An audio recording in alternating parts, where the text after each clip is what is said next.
Nobody need ever regret selling or reading the Ellen White books, right? It's interesting, Walter Ray has a complaint about Ellen White in his book. He says that this whole thing about the Great Controversy is borrowed from John Milton's poem, Paradise Lost. And then he says that she developed this concept to the highest point of anybody who ever wrote about it, and it's way beyond the description of the Great Controversy in the canon. And you can't have it both ways. Either she borrowed it or she developed it to the point that, you understand? You can't say that this is original to her and she went way beyond what anybody else said, and also say she borrowed it from somebody else. And I'll tell you this. The first chapter of Patriarchs and Prophets is in general drawn from Milton's poem. Who said what to whom, in what order, the very conversations between the angels come from the poem. But that poem ends in the middle of nowhere. And Ellen White's concept of the Great Controversy doesn't end in the middle of nowhere. And that structure is unique to Ellen White. Nobody else has it. Okay? Now, it is more developed than in the canon, but the concept of the Great Controversy is much more developed in the canon than Elder Ray knew. Why? Because he has no biblical studies background. It doesn't know. When it's right there on the page, he wouldn't know. You understand? No fault to him personally. He just represents what? His fault to him personally. Well, Take exception with that remark. Very much his own personal fault that he doesn't know. One doesn't go about speaking in public as he has, especially in a 180-degree, situation from what he has had as a career, without having something to back it up. And it's obvious when you read his stuff, he doesn't know what he's talking about. Simple as that. all right. In that sense, I will say that when he went public, he had a responsibility to find out the facts. Right. And to say to someone like me, you're trying to destroy the Bible to save Ellen White, is so absurd. He was the one who brought up the matter of copying and cultural context and all that, right? And if that's the issue you want to discuss, and here are the facts, then I think you're stuck with the facts.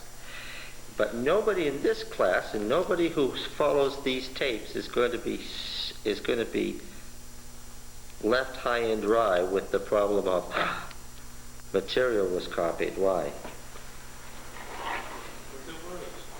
From where? All over the ancient world. When we get to Daniel, the first thing we're going to do is read the legend of King Daniel from the Baal epic. And after we've read the legend of King Daniel from the Baal epic, then we'll read the book of Daniel. And guess what? It'll be a lot clearer. And before we even get that far, we're going to ask, why did David name his first son born after he assumed the throne of Israel and Judah in the United Monarchy? Why did he name his first son Daniel? Why did he change the name from Kiliab to Daniel? What was there going on with the name Daniel that caused that change? Okay? So we're already... Now, I want to read the rest of the story. We got so hung up with 1 Samuel 28 that we haven't read the rest of the story. Pete, I want to make a comment before we begin to read. How does one sink these things into one's mind? I know it's a massive amount of information we cover here. You go back through and you study it again. You keep reading this stuff. If you come just to this class and spend just 2 hours a week listening to me, it won't sink in, even though I am good at repetition. Okay? You've got to go back and spend more hours a week. Make those hours, you. Don't tell me you're too busy. Make those hours to read this material and read these books for yourself. Right? Otherwise, you're wasting your time and my time. Right? This is no good unless it goes into your experience. Let's pray. Heavenly Father, we appreciate the privilege of studying Thy Word and ask that Thy Spirit will guide and direct as we do so. In Jesus' name. Amen. Look. Let's look at the board here, and I think I'm going to read it so that those who don't have their contacts can hear what it says. I have... Yes. Oh, yes. Okay. Would that be okay? All right. The first column says Saul's actions. This is a study in being able to follow a theological theme through several chapters. Are there themes in these books, or is this stuff just sort of thrown together willy-nilly? You know, this happened and that happened, and I think I'll tell you about it. Does the biblical author actually have a theme that he's following? Yes, indeedy. Now, I want to also mention something that was asked last week. Although this was an absurd question, I'm going to repeat it anyway. How do I know that it wasn't just not Samuel and the biblical writer got confused? The very person who told me about this story got confused and thought it was Samuel when it wasn't. How do I know that? Several reasons. The most obvious one is that 1 Samuel 28 agrees with every other thing the Bible says about the state of the dead. All right? That's number one. Scripture accords with itself. Okay? You may not have known that, but that doesn't mean anything. The point is that 1 Samuel 28 agrees with the rest of Scripture about the state of the dead. Number two, this chapter is part of a prophetic work about Samuel and Saul. And because it's a prophetic work about Samuel and Saul, what would it do to the unity of that work if we suddenly switched one of the characters in the middle? What would happen? What would our point about what kings can do with prophets, what would happen to that point? Kings can kill prophets. Kings can kill prophets. Kings can go to necromancers and get away with it. Kings can seek the advice of necromancers above the word of the Lord through the prophet, and so forth. All sorts of points are being made. But also, folks, not only did this material originate from a prophetic circle, it stuck around for how long? By the time our Deuteronomic historian decided to include this chapter in the Deuteronomic history, how much time had passed? Let's see, Saul died around 1100, and our writer is writing in the reign of Josiah around 520. What are we saying? Didn't anybody in the prophetic circle in more than 500 years notice that this chapter said, and so Saul knew it was Samuel?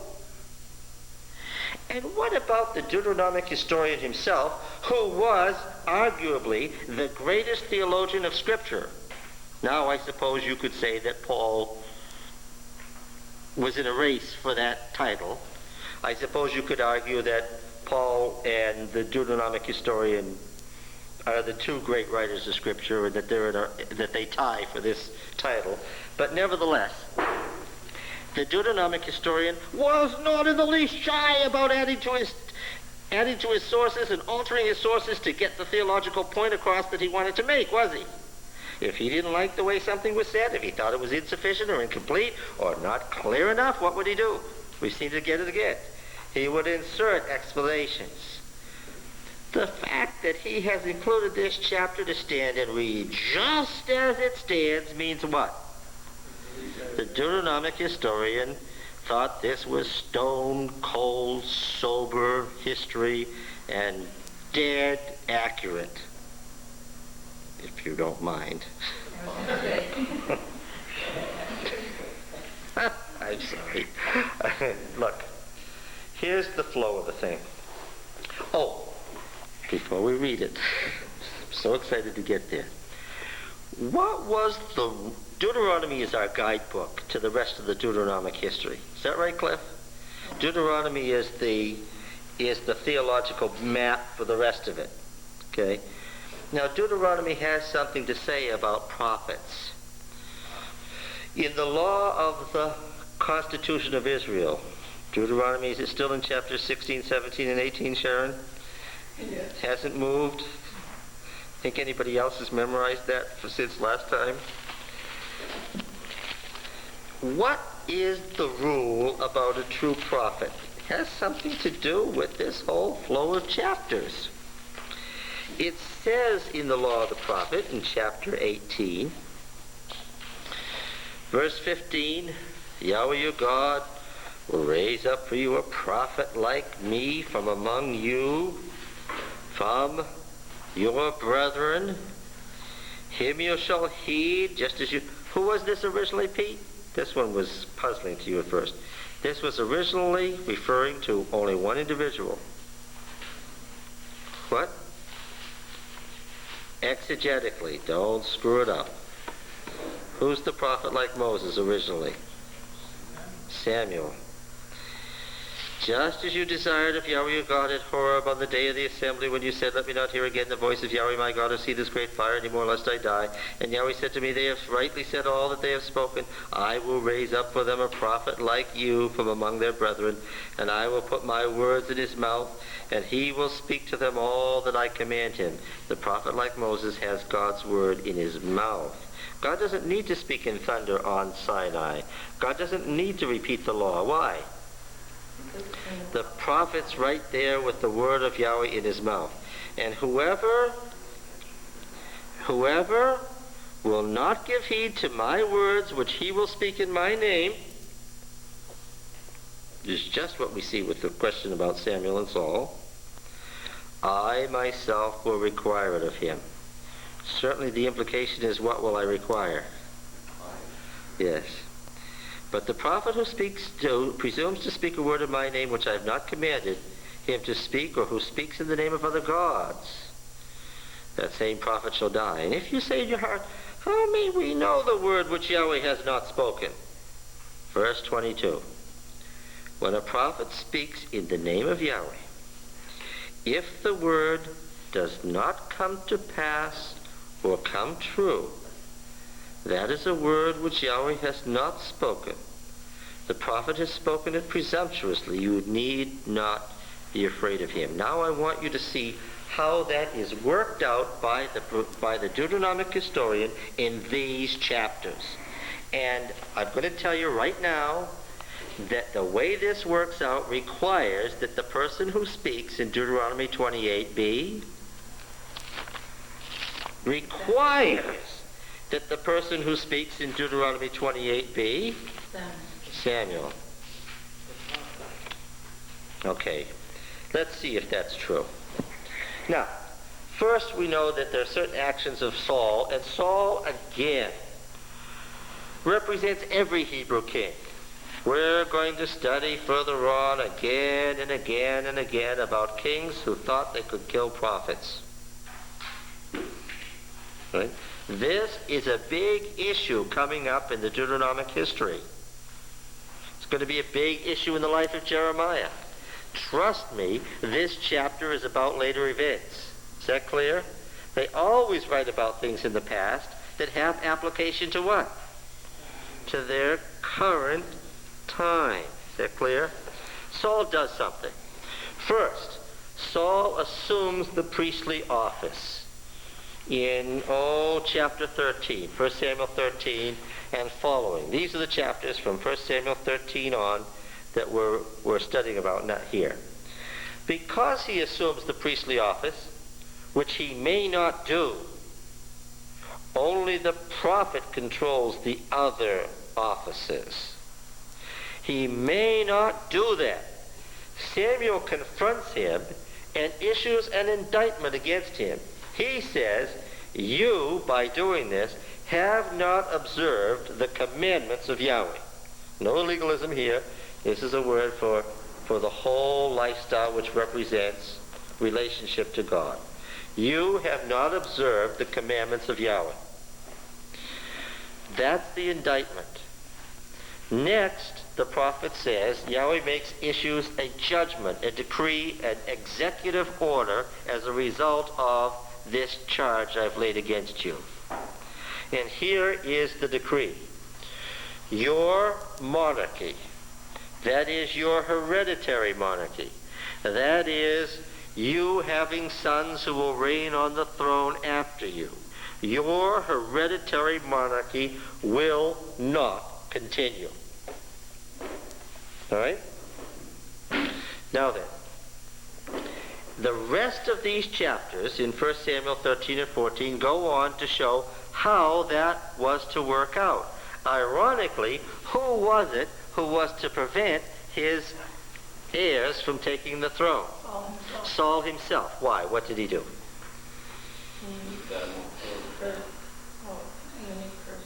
He cursed Jonathan, attempted to do what? To kill Jonathan, which would have been the fulfillment of the prophecy. He laid Jonathan under a curse that meant that Jonathan would never rule. Saul was the agent of this being fulfilled, but I want you to notice, the army intervened. So what happened? The prophecy remained unfulfilled. Now, under the rules, where do we get the rules? In Deuteronomy. Under the rules, what has to happen for good old Samuel? His words of executive authority have to be fulfilled. When a prophet pronounces, now all prophecy is conditional, I thought. It is! But here the conditions what? Had already been met. Don, you talked about that this morning.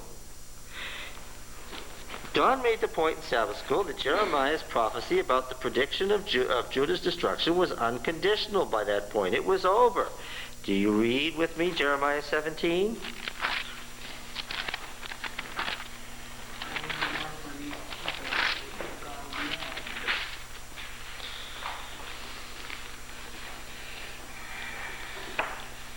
This is about as dramatic as it can get. The sin of Judah is written with a pen of iron, with a point of diamond engraved on the tablets of their heart. Now, I don't know how much clearer it can be said.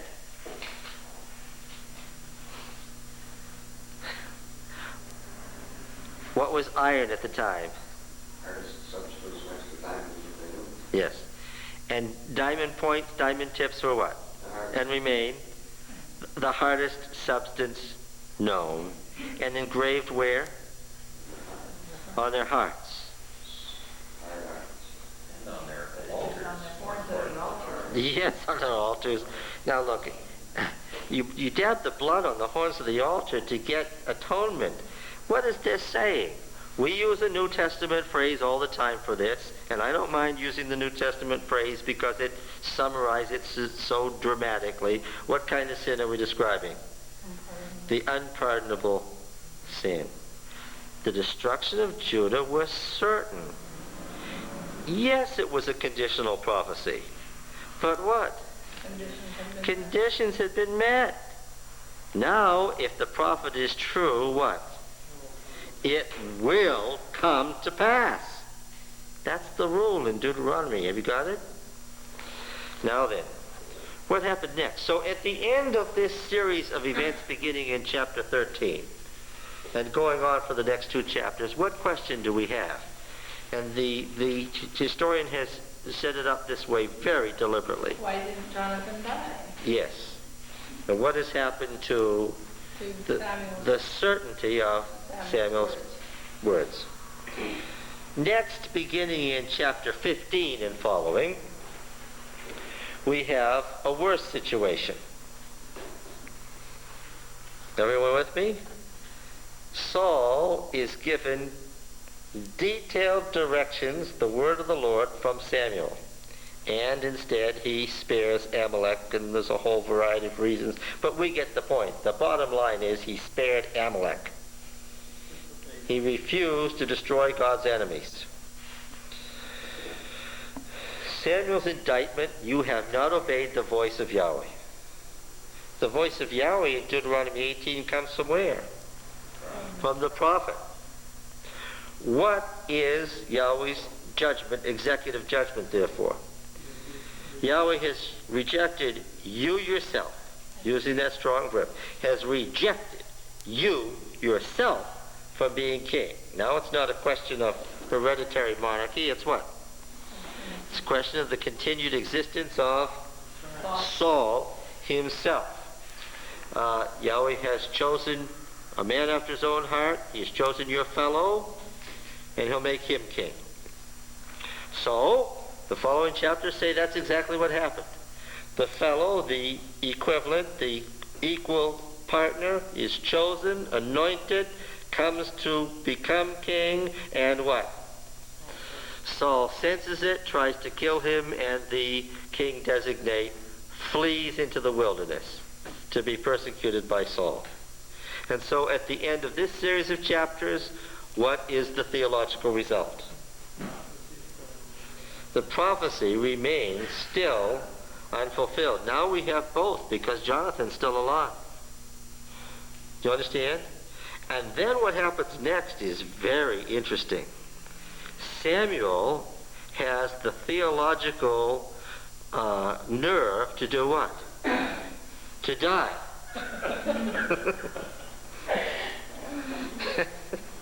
Well, you can't die now. Why? Your word hasn't The word isn't fulfilled. Okay? Our point is going to be made that a dead prophet's more powerful than a living king. Right? Hear and listen, every king hereafter. What? Don't bother to kill the prophet. Why? Yes. Even from the grave, a prophet could prophesy against you. A dead prophet's more dangerous than a living king, so don't try that. Who tried that? Saul. What happened to him? Died the next day, the next morning. This has got to be almost an other shoe kind of situation. They don't kill Jonathan, but everybody's, well, but you know, it's Saul. It's his sons that are in danger. But this one is, Saul's not going to be king. It doesn't say he's going to die, but he's not going to be king, which means he's probably going to. But you can still kind of hold your breath and wait for it. But this one, if anybody knows about this one, they've got to be looking for a house in Egypt real quick. That's right. That's right. Saul consults a medium. This is a downward spiral on Saul's part. All right? Now, there are a variety of reasons why this happened, and we understand. There's a lot of background, but the bottom line is that Saul consulted a medium. That's the bottom line. And what does Samuel have to say about that? You again. Sounding very much like himself, he says what? You did not obey the voice of Yahweh. You consulted a medium. Yeah, well, what bad news. He consulted a medium to try to get up Samuel so Samuel could give him some good advice about the war, because what he wanted was advice about how to set the army up. That's what prophets did. They told where to attack and how. What bad news. He consulted a medium so he could talk to Samuel. He got to Samuel, and Samuel said, you had the nerve to talk to a medium? You're going to die. Now there's a catch-22 for you, huh? All right. He was beyond the point of no return. We've seen that. You did not obey the voice of Yahweh. So, what is the executive judgment?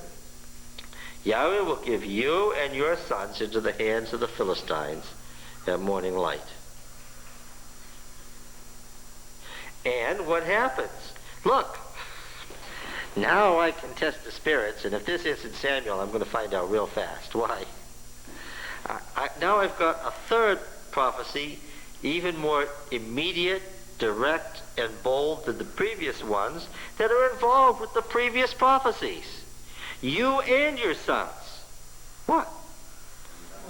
When? This is a continuation of a theme. When? Tomorrow morning. What was the historical result? They all died when? Next morning. And the theological result is Prophecies were fulfilled. all the prophecies are fulfilled Therefore, it was Samuel. together. Do you see it? Do I rest my case? All right. Well,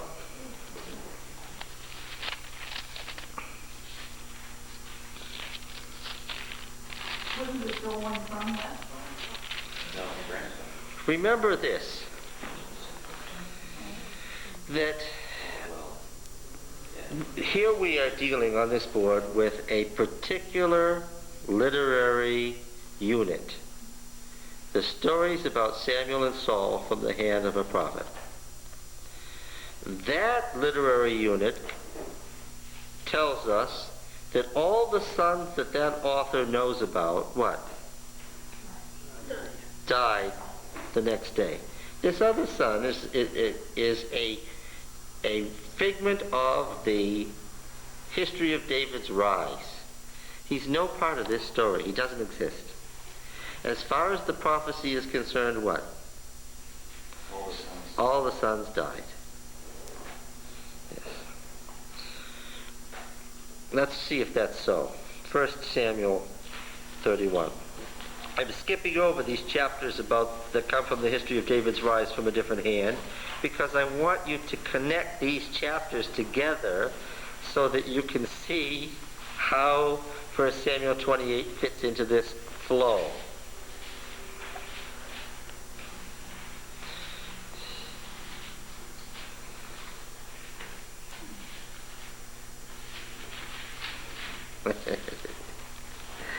Ray, retrace your steps and tell some of the brethren you didn't have all the facts yet.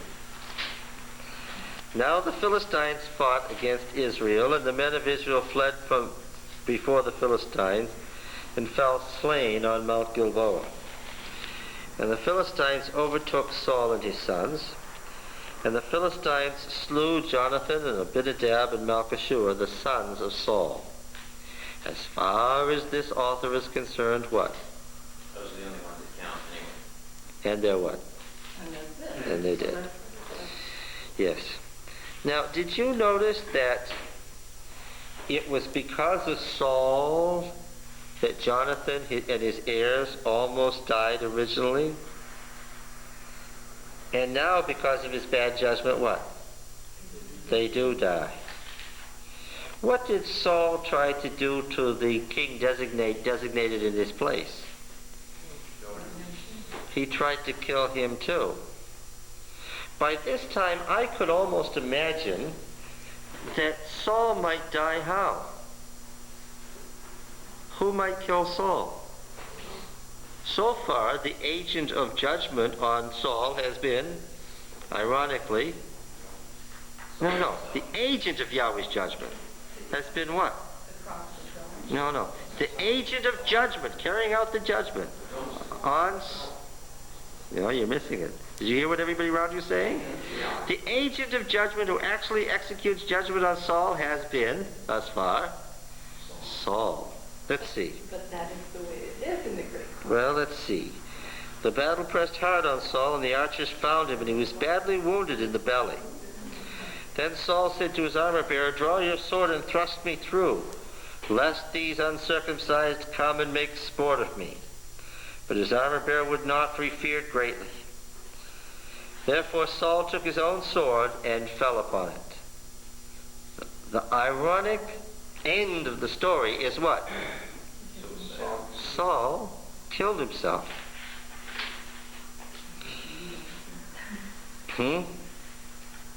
And when his armor-bearer saw that Saul was dead, he also fell on his sword and died with him.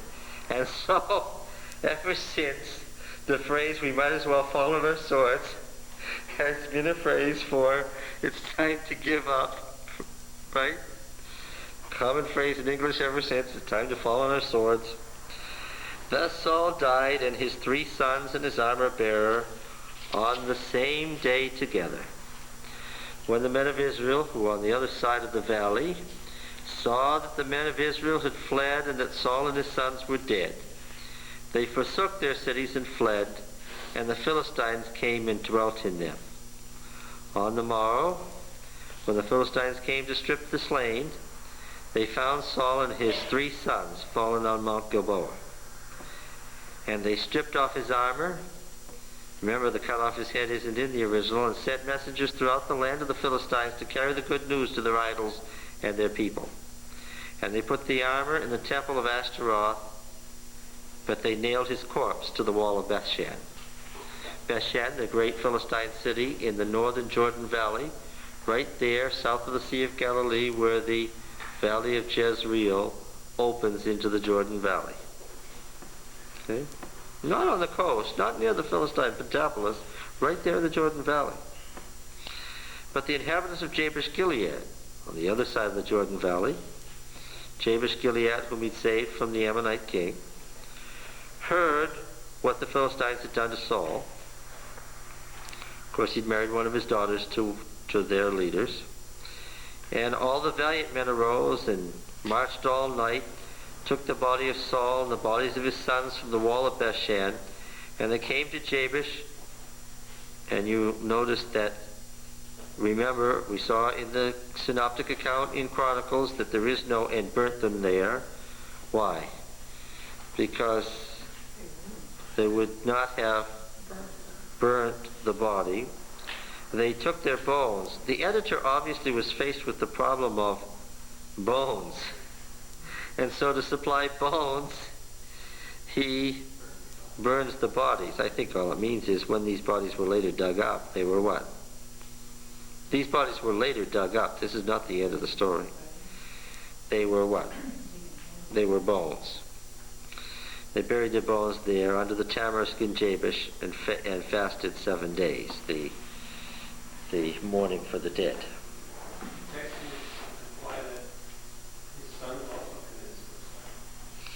No, it says that the Philistines slew Jonathan and Abinadab and Malchishua in verse 2. At the same time. Now, anyway, we've now got the theological flow down. Any questions about that? No? It was harder to get over than Mount Gilboa.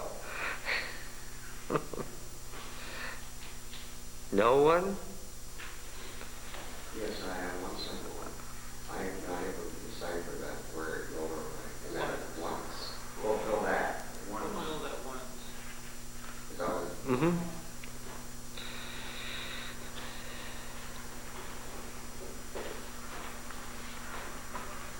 Suggestion. Don't bring a King James to class or study from a King James.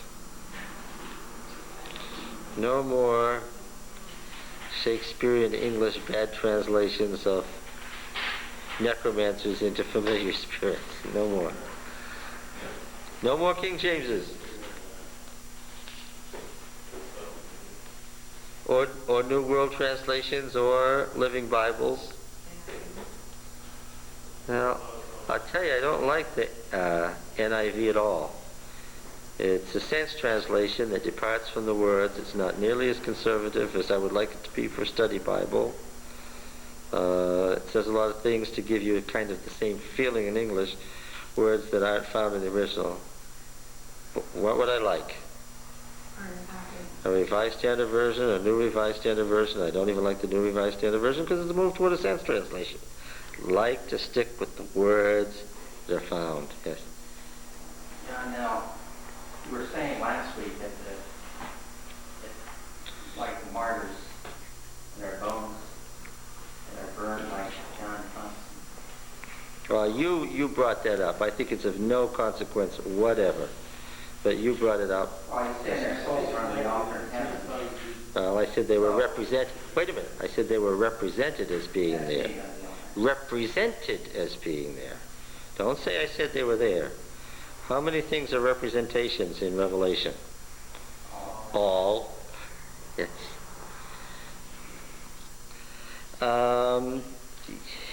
Yeah. That was also one of those silly questions, like what happens if somebody dies in a fire? That's a silly question. That's not thinking biblically. What if there's a ghost in a house? That's a silly question, not thinking biblically. I can ask you any question that I want. I know, but it's not from a biblical viewpoint. I'm not a theologian. Yes, you are. No, Every person, no. I'm asking you the question. Everybody is. You are. Every time you think about the Bible, every time you talk to a friend about the Bible, every time, and people ask you questions all the time. Every time we have a Sabbath school lesson, what are we doing? We're doing theology. When you make a statement, what are you becoming at that point? The guy who's in the hospital, same guy, who's in the hospital is a what? At that moment, he's a what? He's a patient. When he leaves the hospital and he's driving down the street, the registry thinks of him as what? A driver. That's right. When he goes to the restaurant that evening, he's what? He's a customer. Yes. And that's the reality of our situation. As we go from role to role, you, every day, very often, you put on what hat? A hat called Old Testament theologian. So my goal is to get you, since you do that independently, to think the way the Bible writer thought as you think about questions like, what was going on in the book of Revelation? When they show souls under the altar, how should I think about that? I should think about that as a representation that the souls haven't been lost even though the physical entity is gone. That's the way I thought about it very long until you said what you said last week. Maybe because of all those texts I read? Yes. In other words, okay, so here we have clear statements. We looked at text after text after text after text about the soul being what? Yeah, and the soul is really what? Yeah, the soul is attached to what? The body. The necklace is soul and body. Now, do you remember that in the Counsels to Writers and Editors, pages 30 and 31, that list that we call Essential Adventism, what I've called the short list, that one of the short list statements is the non-immortality of the soul is an old landmark? Remember that? Now, what is Mrs. White referring to there? That's an old landmark. That's basic. That's Essential Adventism. That we won't give up. Is there in all these Sheol texts where the dead are talking to each other down there about the Assyrians arriving, is there in that text a detachable soul that is by itself immortal and floats off from the body to heaven or hell for eternity? Is there an indestructible, equally eternal with God element called the soul?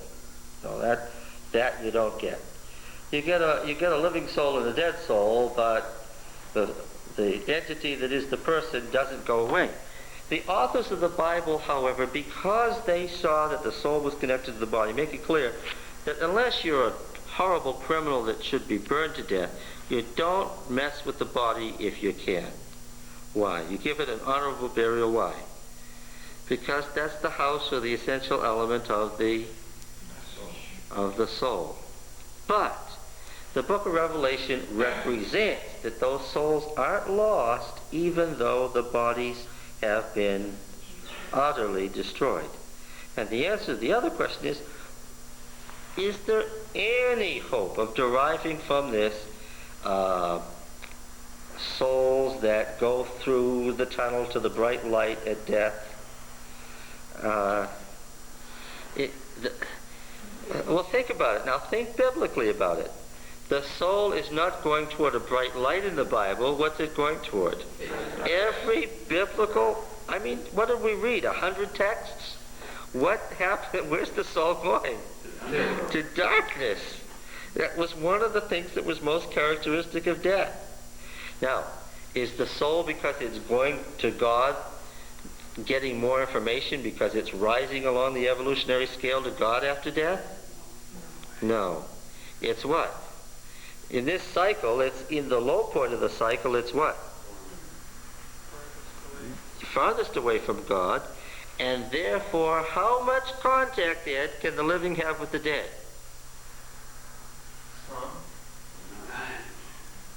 Oh, legally? Legally, yeah.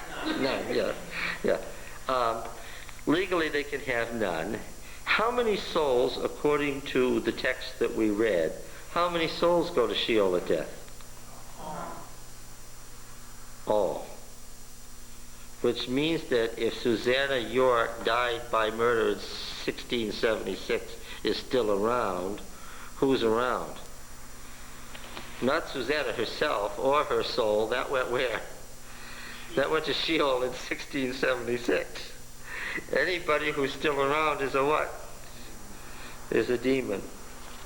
Now getting back to the history of David's rise, we have 2 chapters here that have been inserted in between. One more thing. For every essential truth, the devil has a counterfeit. What? For every essential truth, the devil has a counterfeit. For every essential truth, the devil has a counterfeit. Yes. If the soul descends to the underworld where it is dark, what would you expect the counterfeit to be? Rising to the light. Oh, boy. Yes. You know that, go ahead. Yeah. So you specialize in certain Yeah, well, isn't Spiritism filling our culture now?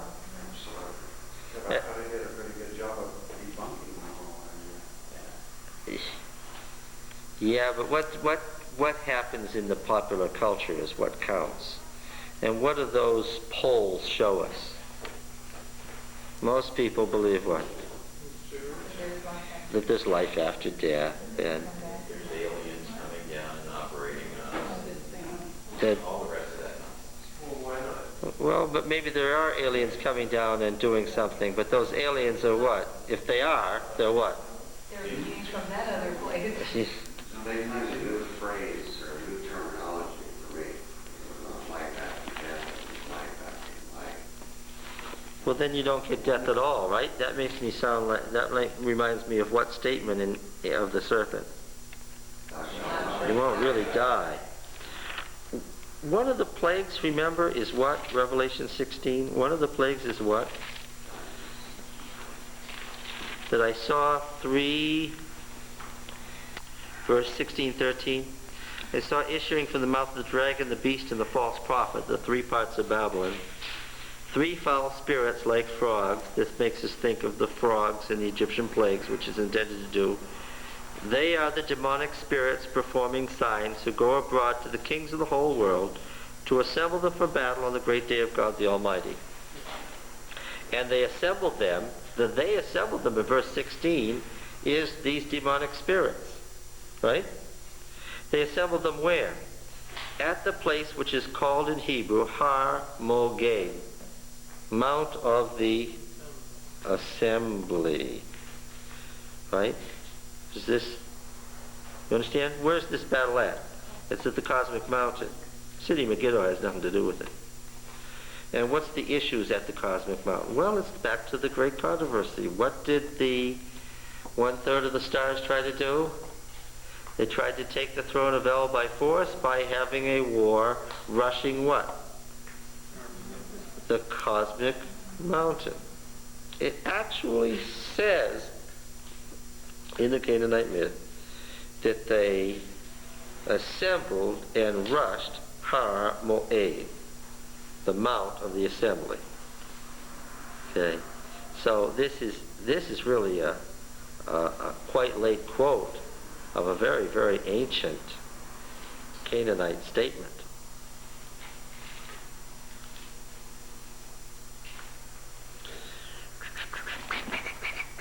Why does it seem then that so much of the foundations of what the Hebrews believed and subsequently the Bible was in Canaanite myth, and then at the same time the Canaanites were so condemned in the Old Testament?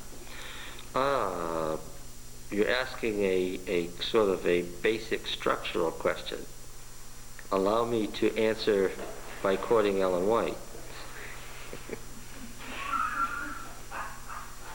The reason that so much of the truth is to be found in the pagan religions is what? Yeah. That those religions were merely corruptions of what? The truth once held. Corrupted, Mrs. White tells us, to fit the what?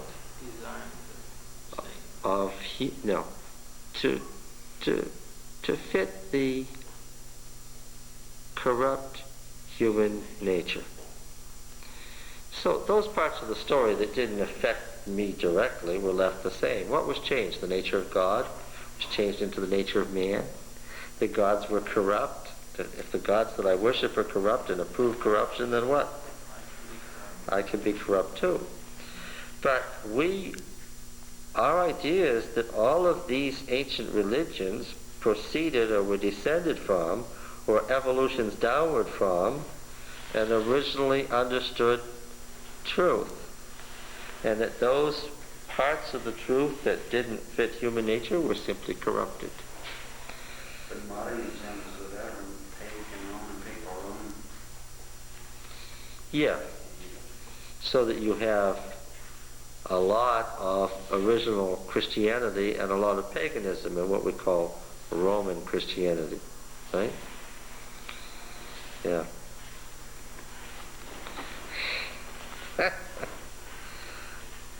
Did you want to say something, Ed? Now the Philistines, chapter 29, gathered their forces at Aphek. This is 29:1. And the Israelites were encamped by the fountain in Jezreel. As the lords of the Philistines were passing on by hundreds and thousands, and David and his men were passing on in the rear with Achish, the commanders of the Philistines said, "What are these Hebrews doing here?" Achish said to the commanders of the Philistines, "Is not this David, the servant of Saul, the king of Israel, who has been with me now for some days? And since he fell to me until this day, I have found no fault in him." But the commanders of the Philistines were angry with him, and they said to him, "Send the man back to the place which you have assigned him. He shall not go down with us in battle, lest he become an adversary to us. For how could this fellow reconcile himself to his Lord?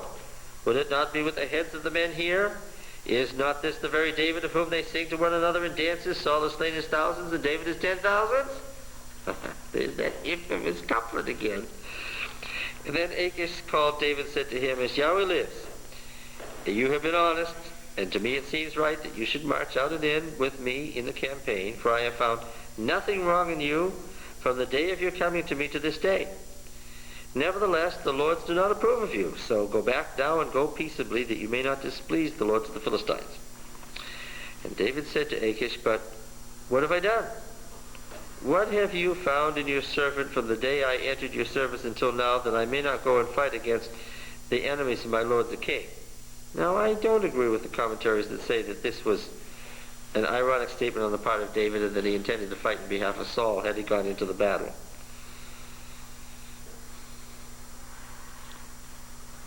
I think he meant what he said, straightforward, without any irony, that he meant that he was going to fight on the side of the Philistines against Saul, his enemy. And Achish made answer to David, "I know that you are blameless in my sight. Nevertheless, the commanders of the Philistines have said, he shall not go up with us to the battle. Now then, rise early in the morning with the servants of your Lord, who come with you, and go to the place which I assigned you. As for base remarks, take none to heart, for you have done well in my service." Now that whole sentence there, and as for the base remarks, take none to heart, for you have done well in my service, that's all missing in the Masoretic text, and so it's missing in our Bible, but it's there in all the versions, so we know in Hebrew originally it was there. "And start early in the morning and depart as soon as you have light." So David set out with his men early in the morning to return to the land of the Philistines, but the Philistines went up to Jezreel. Now when David and his men came to Ziklag on the third day, the Amalekites had made a raid upon the Negev and upon Ziklag. Now, you understand why the editor has edited these chapters in here right in front of the death of Saul? Why would he put these chapters just here? To remove any doubt as to what David did, if he was off somewhere else when Saul died. That is one purpose, to make sure that you know that David didn't fight against the Israelite armies. That's real important. But he could have told this in its chronological order. Why did he separate it out like this? Set the stage for David to assume power. Yeah, but what's the issue here?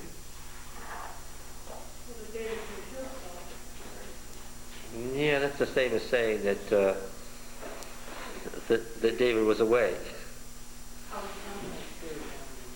No intrigue. What's the issue here?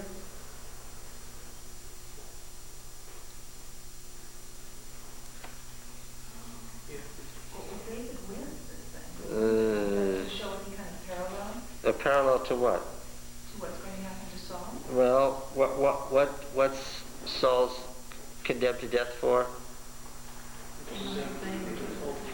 Because he did what to Amalek? He spared Amalek. This chapter is about David doing what? Killing him, Yeah. So, It's every man, woman, child, he's put everything. yeah. So what's the point? He's David's obedient. the author. Pardon me, not the author. The editor, the Deuteronomic historian, what? Has set up, by putting these chapters in the order that he's put them, a deliberate contrast between Saul, who spared Amalek and dies, and David, who destroys Amalek and goes on to become king. It's very intentional. It's not just a story. This long story about finding Ziklag destroyed and going after them is all about David going on a campaign against Amalek.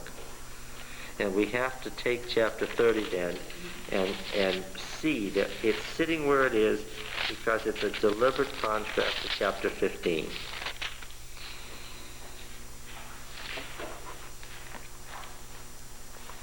All right. Okay, so then they had overcome Ziklag and burned it with fire and taken captive the women and all who were in it, both small and great. They killed no one, but carried them off and went their way. When David and his men came to the city, they found it burned with fire, and their wives and sons and daughters taken captive. Then David and the people who were with him raised their voices and wept until they had no more strength to weep. David's 2 wives also had been taken captive, Ahinoam of Jezreel and Abigail, the widow of Nabal of Carmel. Now, that's rather significant to David, and it's significant in the story of the history of David's rise. Why? These 2 women are what? Represent his claim to the 2 thrones. That's right. These 2 women represent his claim to the 2 thrones. The throne of Israel and the throne of Judah. Right? That's why they are singled out above everybody else. David was greatly distressed, one can only imagine, for the people spoke of stoning him because of all the people were bitter in soul, each for his sons and daughters. But David strengthened himself in Yahweh his God. And David said to Abiathar the priest, the son of Ahimelech, bring me the ephod. The ephod so that he can do what? Ask yes or no questions about what he should do. David inquired of Yahweh, shall I pursue after this band? Shall I overtake them? He answered him, pursue, for you shall surely overtake and shall surely rescue. There's an example of how prophecy grew out of priesthood.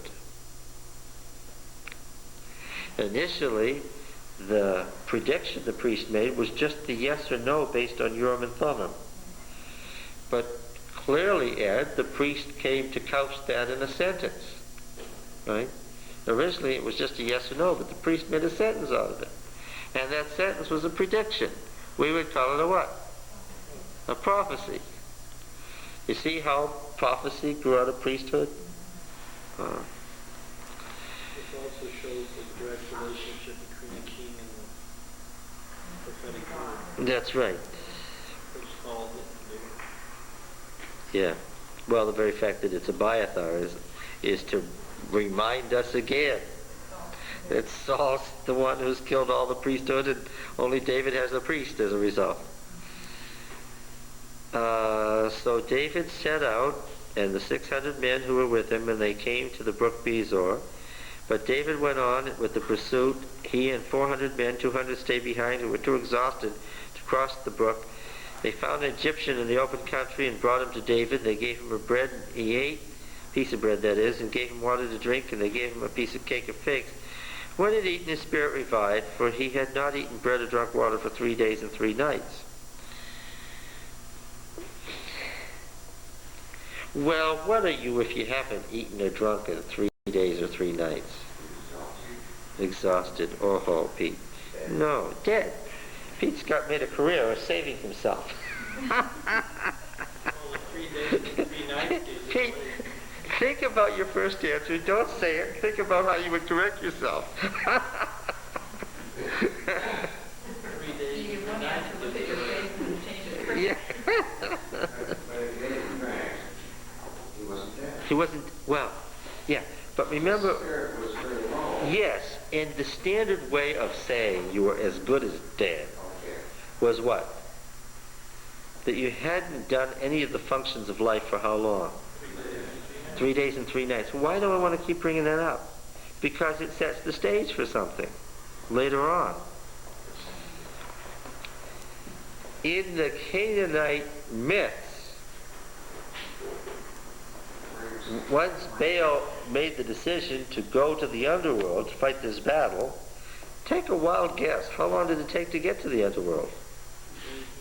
3 days and 3 nights. Okay.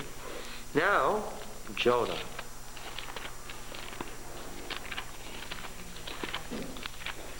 Jonah? Jonah? Yes, Jonah.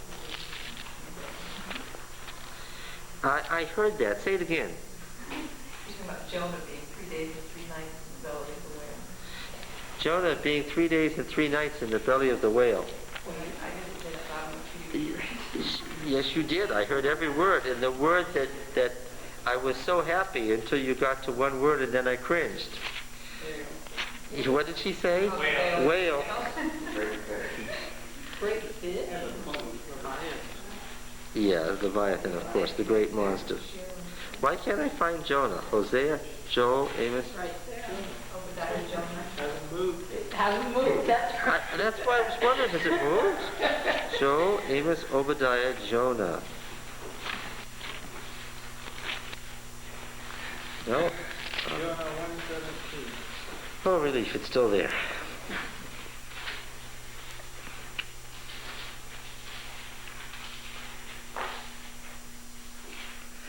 Well, now, Jonah's an interesting book, Pete. It's full of interesting oddities. The word of Yahweh came to Jonah the son of Amittai, saying, Arise, go to Nineveh, that great city, and cry against it, for their wickedness has come up before me. But Jonah rose to flee to Tarshish from the presence of Yahweh. Well, the author's writing tongue-in-cheek. What does he know and the audience know that Jonah doesn't know? Can't get away from that. Yeah. He went down to Joppa. Now, this went down is a verb that's usually used for what? Going down to Sheol. So he thinks he's going to safety, and he's what? He's headed toward death, yes. So he paid the fare and went on board to go with them to Tarshish, away from the presence of Yahweh. But Yahweh hurled a great tempest upon the sea. There was a mighty storm at sea, so the ship threatened to break up. Yahweh is the God of land and sea, and therefore the God of order and chaos. And this is certainly what? Chaos. The mariners were afraid, and each cried to his God. And they threw the wares that were in the ship into the sea to lighten it for them. Jonah had gone, what? He keeps on going down. He had gone down into the innermost parts of the what? What did it say that? That is, what is that? Verse 5? And it doesn't have the normal word for ship, ania.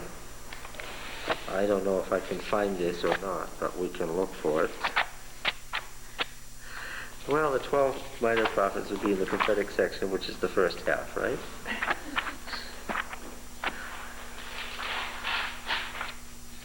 Jonah, Micah, Nahum, 1031. Oh, we don't want to do it by pages. If we start cheating, we won't memorize. Richard, you don't look in the index, you memorize. Didn't look in the What are we reading? Verse 5? Yeah. Every man cried out to his God. They threw out the kalim into the sea to lighten it. But Jonah went down to Yarkate ha-Safina. Safina. It's a very unusual word. It means ship, all right. But Yarkate ha-Safina is a deliberate use of to the far reaches of the ship. But Yarkate ha-Safina sounds awfully like Yarkate ha-Safon. The only difference is an H at the end. The far reaches of Safon. No? What's Safon? Psalm 48? Psalm 48? This is a psalm that we look at all the time. Every second or third week we read Psalm 48.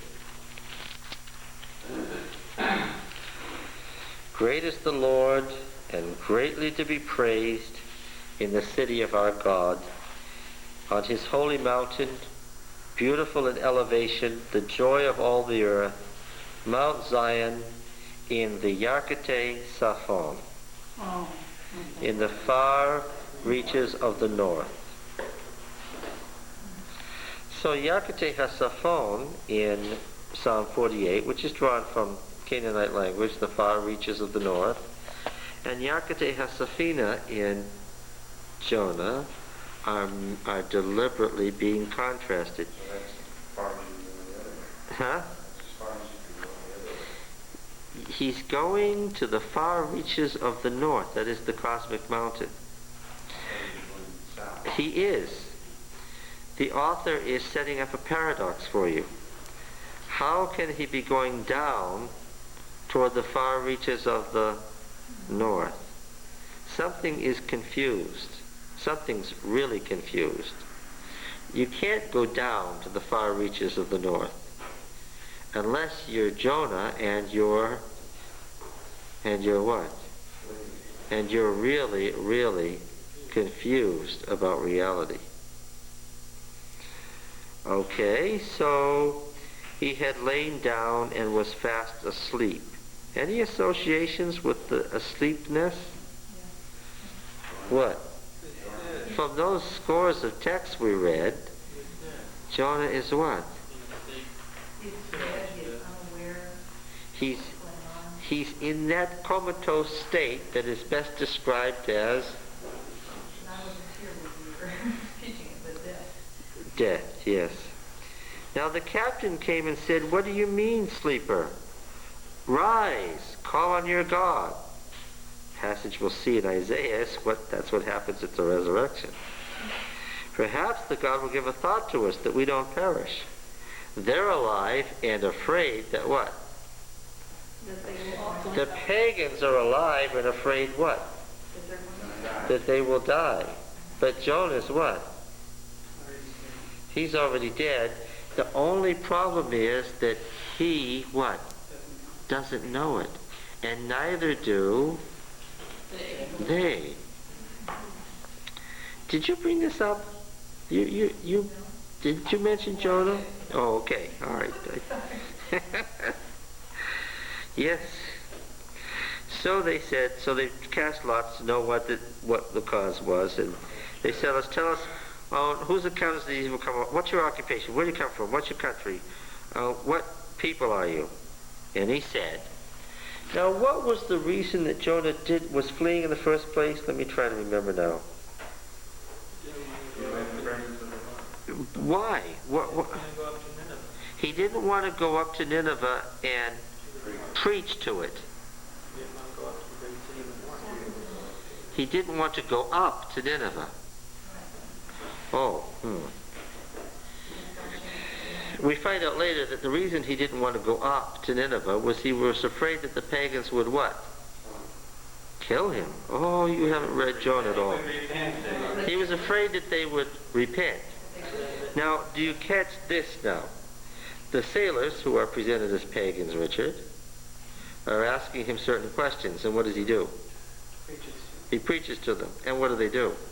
Oh no, you don't mean it. They do what? He said, I'm a Hebrew, I fear Yahweh, God of heaven, who made the sea and the dry land. Well, how could he have made such a statement about the sea and dry land and set off to Tarshish? Jonah is what? Confused. He is confused. Jonah's Israel, you understand, and he's confused. And the men were exceedingly afraid and said to him, what is this that you've done? For the men knew that he was fleeing from the presence of Yahweh, because he told them. They said, what shall we do to you that the sea may quiet down for us? For the sea grew more and more tempestuous. He said, take me up and throw me into the sea, and the sea will quiet down for you. For I know it's because of me that this great tempest has come on you. And here's a statement about Israel and the nations. It's because of me that this has happened to you. Nevertheless, the men rowed hard to bring the ship back to the land, but they could not, for the sea grew more and more tempestuous against them. Do they believe in Yahweh, God of sea and dry land? Yes. And they want to do what, good folks that they are? They want to somehow try to save Jonah. The pagans are in what state? They're working hard to try to do what? To save Jonah. Yes. Yes. They're working hard not only to save themselves, but save Jonah. Therefore they cried to Yahweh, which is a good, great Old Testament phrase, right? Covenant keeper phrase. Yes, covenant keeper phrase. We beseech thee, O Yahweh, let us not perish for this man's life, and lay not on us innocent blood, for thou, O Yahweh, hast done as it pleased thee. And what do they sound like? They sound like faithful Yahwists, right? The only person who's got a problem here is what? So they took up Jonah and threw him into the sea, and the sea ceased from its raging. And then the men feared Yahweh exceedingly, and they offered a sacrifice to Yahweh, and they made vows, which is what you do when you have been saved from death. All affliction is a form of death. Okay? And Yahweh appointed a great monster to swallow up Jonah. And Jonah was in the belly of the sea creature for 3 days and 3 nights. I may safely assume what? That Jonah has made the trip and has arrived where? He's all the way in the underworld. He's what? He's dead. So the next sentence is an interesting one. Then Jonah prayed to Yahweh his God from the belly of the sea creature, saying, now it's from the belly of the sea creature? Now, by the way, the sea creature is masculine in 117 and feminine in 2:1. Has to be. Because this belly is a what?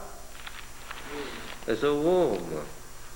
Did you know that our bodies, the way our bodies are made up with the 7 glands and everything, are just like the cosmos? Mm-hmm. Now, what? Oh no, I'm still in 2:1. I haven't gotten down to where you are. Do you remember the psalm where the person was being formed in the belly of the earth? Do you remember that when we read the Sheol text? Tell me you remember that. Yes. Ed won't say yes because he wasn't here that day. I don't think. Well, maybe you were. Yes, you were. I may have referred to it both times, in fact. Do you remember how the person was fearfully and wonderfully made? Do you remember that text? Psalm 139? Yes, it is. Let's see if we can look at that again. You haven't lost Jonah, have you?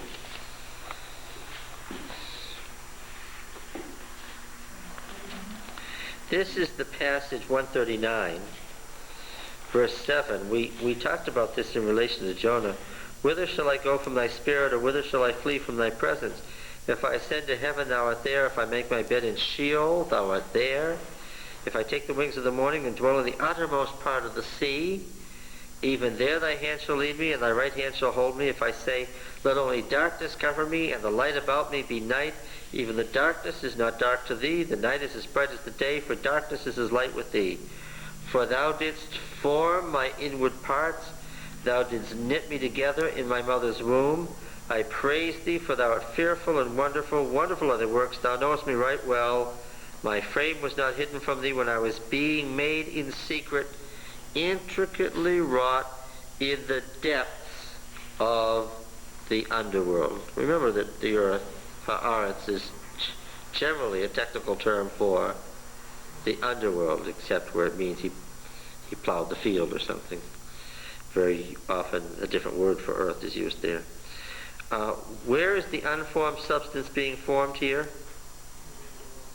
In the underworld. Okay. So the underworld is a kind of a belly, mother's womb, 13b. Now that's why the sea monster turns from a male in 117 to a female in 2:1. Because this belly of the sea creature, 2:1, is a what? Is a what? A womb. Jonah is being what? Yes. Out of the belly of... Oh, yes. So, yes, this is where you see it, Don. I called to Yahweh out of my distress, and he answered me out of the belly of Sheol. The belly of the sea creature, the belly of Sheol. I cried, and thou didst hear my voice, for thou didst cast me into the deep, into the hearts of the seas, and thy flood was round me, and thy waves and billows passed over me. I said, I am cast out from thy presence. How shall I again look upon thy holy temple, which is on the cosmic mountain? The waters closed in over me. The deep was round about my head. Weaves were wrapped around me at the roots of the mountains. What's at the roots of the mountains? The roots of the mountains go down where? To Sheol, yes. I went down to the land whose bars closed on me forever. Those are gate bars. There's a city. Sheol's a city, right? It's the city of the dead, right? It has gate bars. Yet thou didst bring my life up from the pit. And so forth. Well, deliverance belongs to Yahweh. 3 days and 3 nights, so he's made it all the way to the bottom of the underworld. We would expect that if he's all the way at the bottom of the underworld, Jonah is at the very depths of Sheol. Only the worst people get there, remember? Who were some of the people who went way down to the bottom of Sheol? The Assyrians, as people that come to mind right away. They were really bad, so where did they go? They go down into the depths of the pit at the bottom. I would not expect Jonah to reappear, and that's why 2:10 is an ironic and surprising statement. What happens?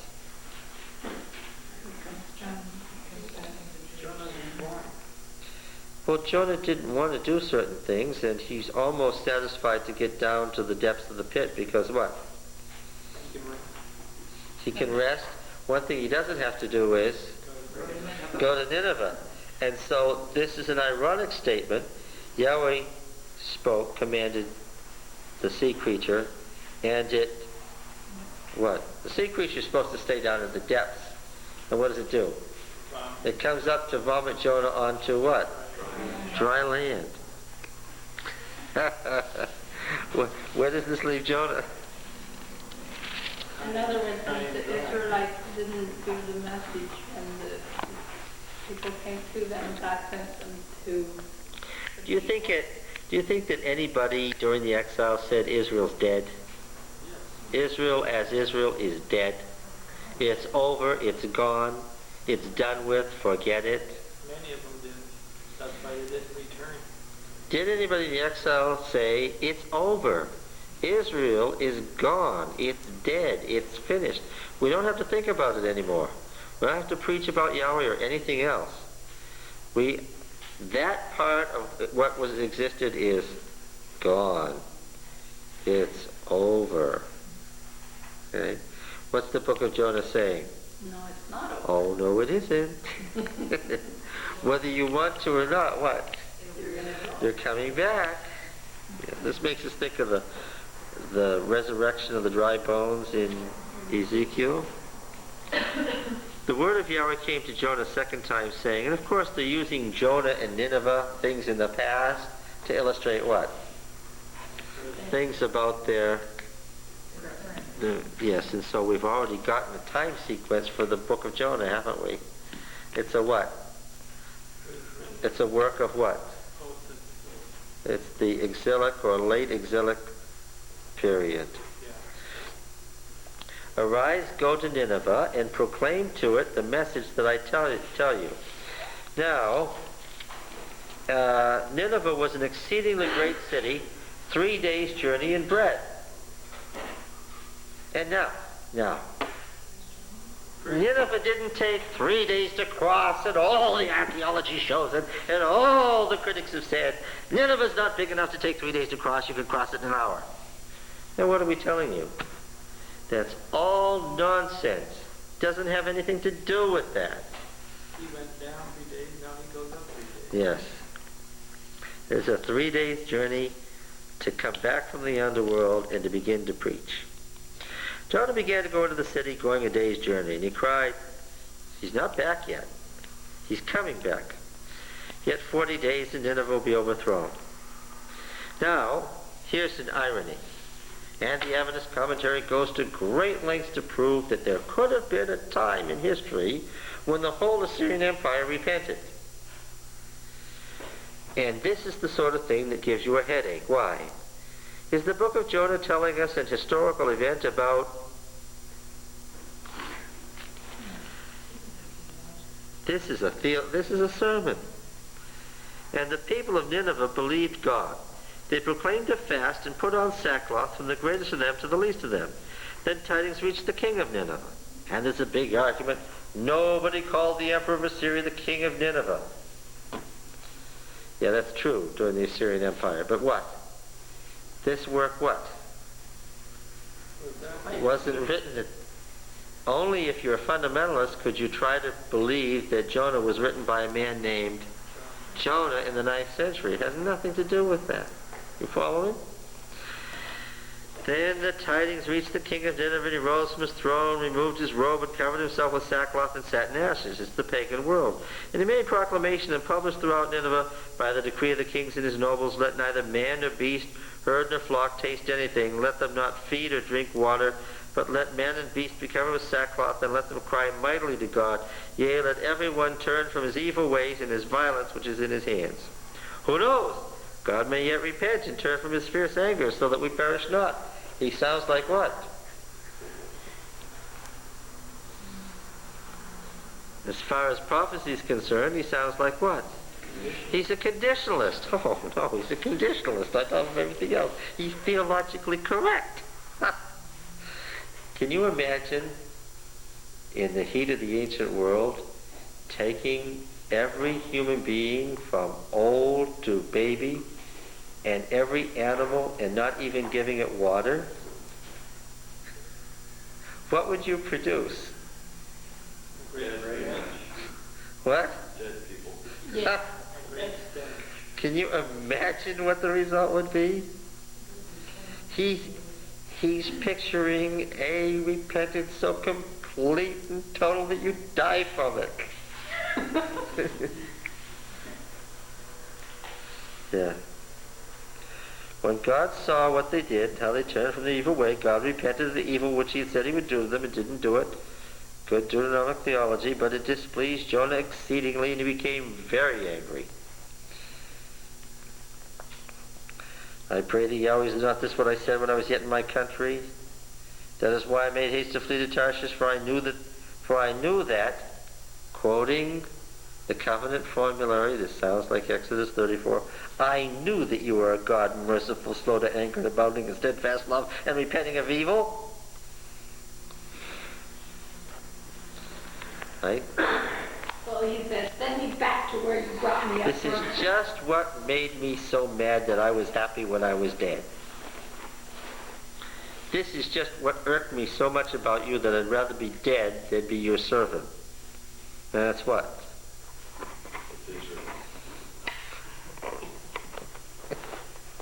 Yeah. what's being characterized here in a way that I'm sure when it first was written probably annoyed a lot of people. Oh, I don't think I've ever said anything that annoyed anybody as much as this. Probably annoyed the group. Do you think when folks read this, they caught who was being satirized? Now therefore, O Yahweh, take my life from thee, I beseech thee, for it's better for me to die than to live. So Jonah is the people who would rather be dead than serve a God who was gracious. They had a lot of anger toward their pagan overlords, didn't they? And did they see the exile as a way of converting their pagan overlords? No. Well, they didn't want to share their religion with anybody. No. Nobody. They just looked down on everybody, and all they wanted was their money. Wanted to sell them everything. They certainly didn't want to convert them. Then Jonah went out of the city and sat on the east side of the city, which is the side of life, and made a booth. Remember the Feast of Booths? Okay, so I get it. This was something that was written for what event? For the Feast of Booths. And he sat under the shade to see what would become of the city. Now you understand that the text has already said what? The author's already said what? Nothing's going to become of the city. What? They repented. So what is his point in sitting in his booth watching Nineveh? Hoping that God will. Maybe that God would, come around to his way of thinking and kill them anyway, because they were pagans. Sounds like Saul. And Yahweh Elohim appointed a castor oil plant, kikion. And there's a lot of wordplay and stuff in the Hebrew that you can't get here, but that's all right. We're not doing an exegesis. We'll come back to that later. And he made it come up over Nineveh. Yahweh Elohim is the name of Yahweh, the Creator God. Remember the creation story? And he caused all the plants to sprout from the ground. It's creation. It's recreation.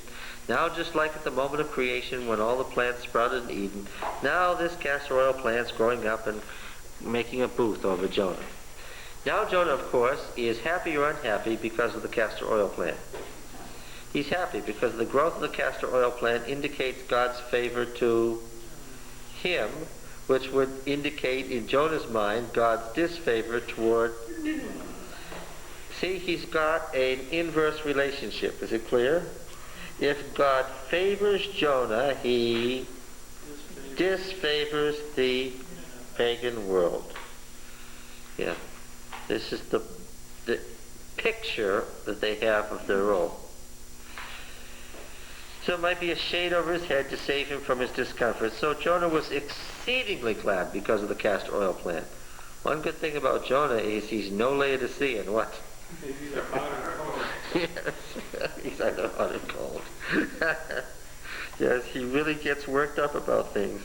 But when dawn came up the next day, God appointed a worm.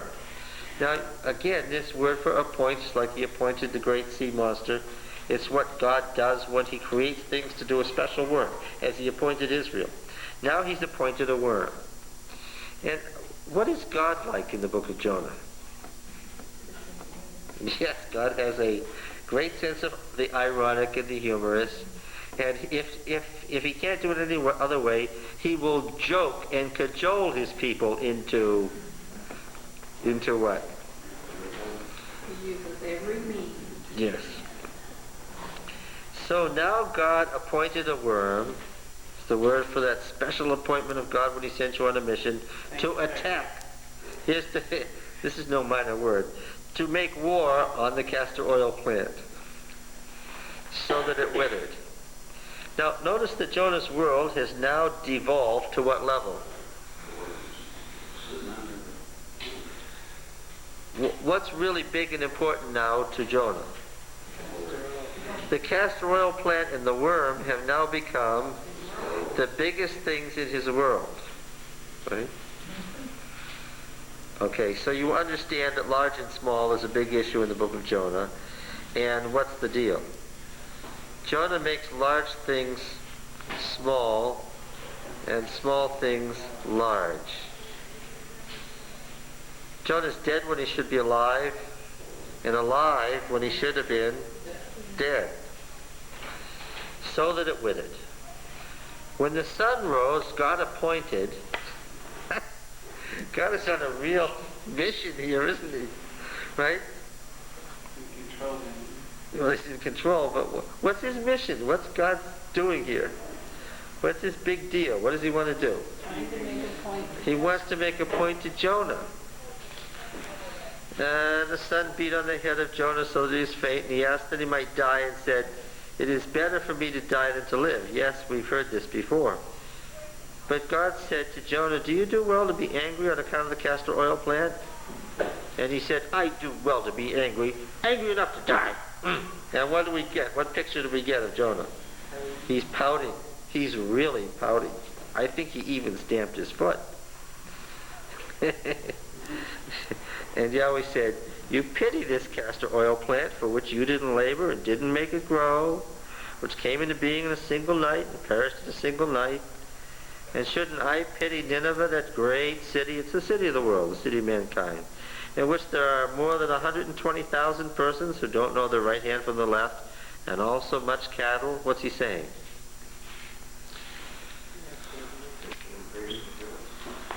So Jonah represents Israel, who can't figure out, even when he was, yeah. I was wondering in Jonah 4:1, Mr. Jonah was angry. Yeah. Is that the same word that's used talk about Samuel becoming angry? Yep, it sure is. Yes, he became enraged. Now let's see, how did we get to Jonah? Because of the 3 days and 3 nights then. Oh, 3 days and 3 nights. Well, did we read something about 3 days and 3 nights? Yeah. Somewhere. The young man, the Egyptian. Oh, yes, the Egyptian. He's the one who did it. I should have known. The That Egyptian. answer that he was famished or dead when he Oh, thank you. I'm back on track now. we were at 1 Samuel 30, verse 12. His spirit revived. His spirit revived. You know, I think I'd like to read that verse. Yeah, sure. About Jonah, yes. Is there more in the book? No. It's a very strange, sudden, chop ending. Oh, it is. It's a very abrupt ending.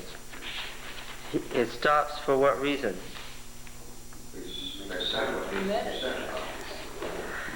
Why does he leave it so up in the air? We would like the rest of the story. We'd like a The same reason conclusion. why you leave things up in the air, to make people think. Because the rest of the story hadn't happened yet. That's right. Yeah. The answer, what he said is correct. The rest of the story was yet to be written. As far as the author of Jonah was concerned, anybody reading this would know that this is an abrupt stop. What happens from here will depend on what? What they do about what has been said. Great point. Oh, I like it when you know what's going on. Now, getting back, let's see. What verse is it, Richard? 30, verse 12.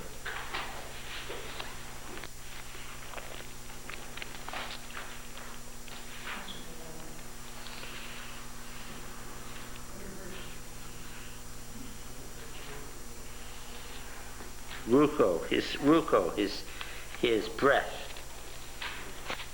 in him. Ruach, you know that word? Wind, spirit, breath.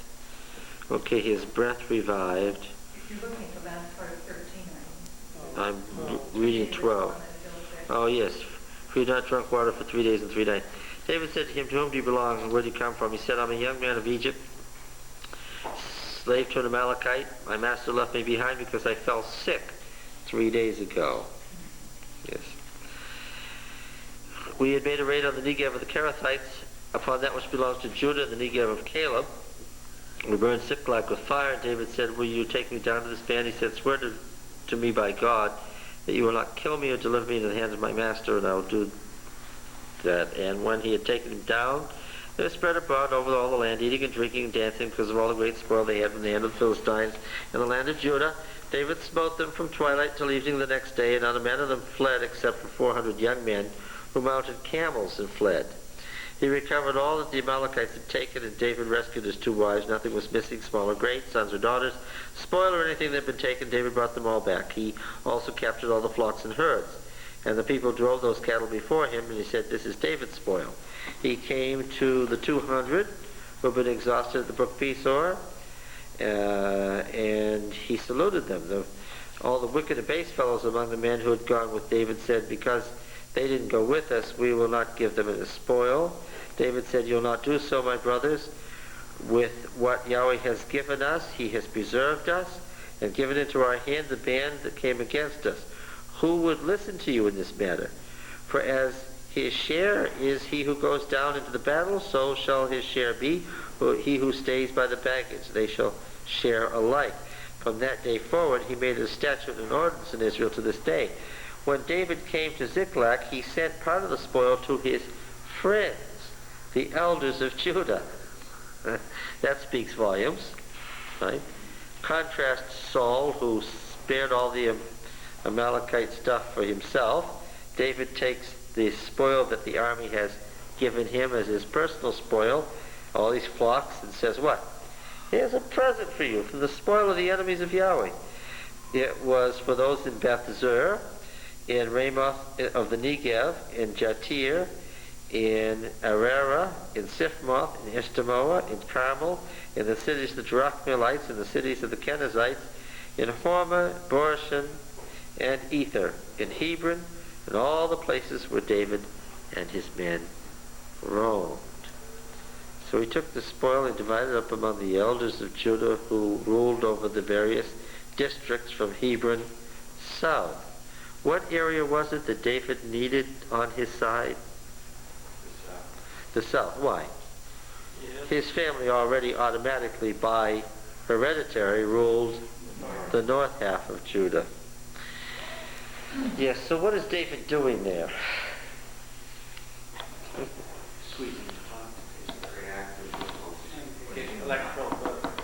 Yes, that's a good way of saying it, Richard. He's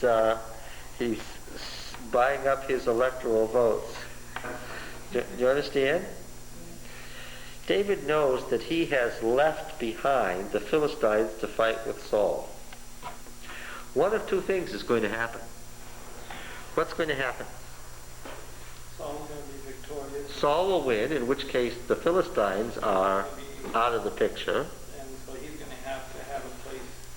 So the Philistines won't protect him, and he's certainly got to have Judah in his possession for Saul, when Saul turns his wrath against him again.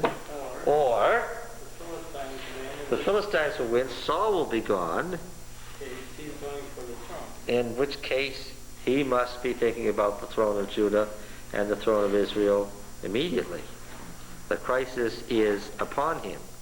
Either way, that wins.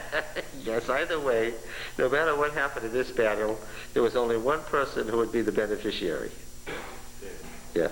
The Philistines, I don't think, caught that. Well, at least maybe the Philistine commanders got it, but...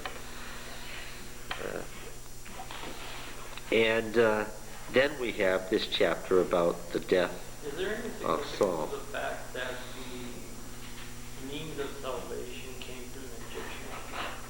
Or I don't know if you want to say the means of salvation, but the word of where they were. There was very great touchiness in the time of David about Egypt. Why? Because they didn't know whether it was enemies or allies. That's right.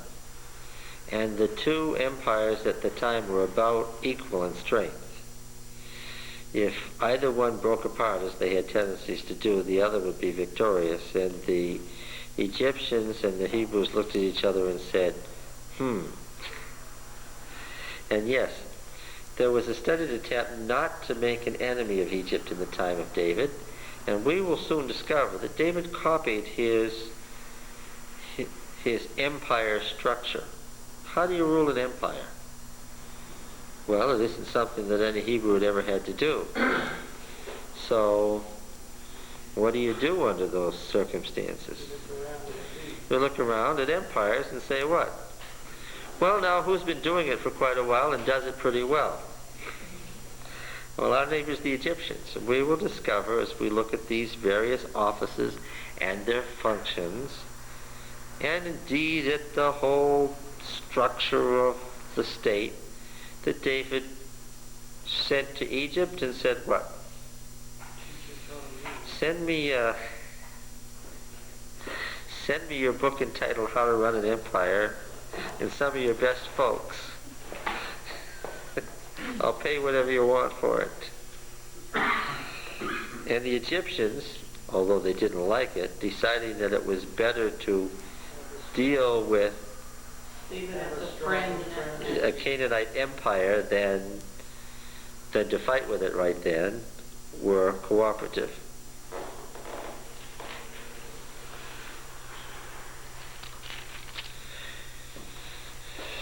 David's empire will only begin to weaken and fall apart, Pete, under Solomon. I know you didn't mean it, but I heard you say that Solomon was the wisest man who ever lived a couple weeks ago.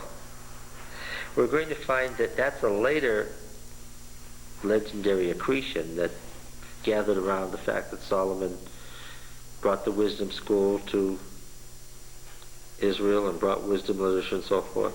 Because of all the women he brought. That isn't what made him wise. The Bible writer specifically says that's what made him unwise.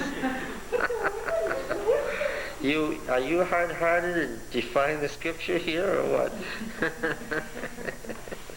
Now, yes. But we will find that the point that I'm making, Pete, is we will find that the Deuteronomic historian deliberately debunks the idea that Solomon was a wise king, and in fact thinks that he was a very unwise king. Solomon sold off part of David's empire, you know. Sold it for money. He sold a piece of the kingdom of Israel over the objections of the elders of Israel. It's a very interesting story. We're going to come to it. Oh, no. I'm just trying to read ahead. Oh, you've been trying to read ahead. Yes, okay. Oh, yes, stay tuned. That's right. Read ahead. You read ahead too. He's already read ahead. That's what I meant to say that, John. See, he doesn't say things ahead because we haven't gotten there yet. Now, this division of 1st and 2nd Samuel is totally artificial. And the kings also. Yeah, the king's division is. All we're talking about here is the matter of the convenience of having shorter scrolls. Can you imagine wanting to look up something in a text, in a scroll that was 30 feet long, and having to roll and roll and roll and roll and roll and roll and roll and roll till you got to it? It's like when computers back in the day, it was mostly on magnetic tape. You'd have to search in the magnetic tape to get to it. Yes, it's something like that. It happened to be near the end of the... Yes. And then, in later centuries, they had books. But of course, the pages of the books were pretty fat because they were what? No. They were skin. Yeah. So every page was kind of thick, and a book was like this. And can you imagine turning the leaves of such a book? And so again, to not have books that were too big, what did they do? Yeah. And here it happens to be, well, we end one sequence with Saul, Samuel, and Saul, so we'll put the book. Yeah. They got to about a middle point, and then they looked for a logical break, and that came at Saul's death. That was a good place to do it, but originally there was no break and nothing at all was implied. We're not, every time up to this point, I have introduced the name of the book and the background of the book and what it covers and da-da-da-da-da-da-da. I'm not doing that now. Why? It's the same book. All right? After the death of Saul, when David had returned from the slaughter of the Amalekites, David remained 2 days in Ziklag. And on the 3rd day, behold, a man came from Saul's camp, with his clothes rent and the earth upon his head. Now, what source would this be from? Let me see. It's not the source about Samuel and Saul, because Saul's gone and all the prophecies have been fulfilled. This is something about David and David's reaction to the death of Saul. So that would naturally be what? From the Apology of David. Yeah.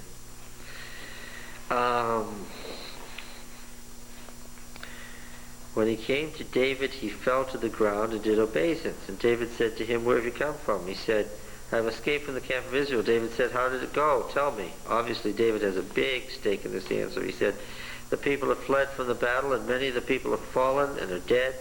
Saul and his son Jonathan are also dead."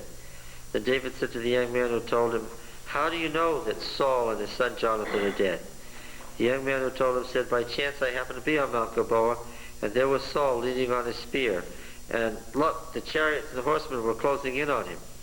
And when he looked behind him, he saw me and called to me, and I answered, 'I'm here.' And he said, 'Who are you?' I said, 'I'm an Amalekite.'"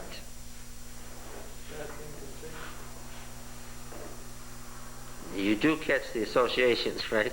One of the ones that Saul was supposed to have killed. One of those who Saul was supposed to have killed. One of those that David has lately just been killing.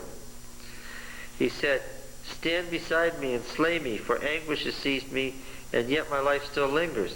So I stood beside him and slew him, because I was sure that he could not live after he had fallen. Now, you'll notice that the historian has deliberately told us this is how Saul died first, in the preceding chapter. And does this story accord with the previous one? No. It does not. I will posit, I will make a proposition.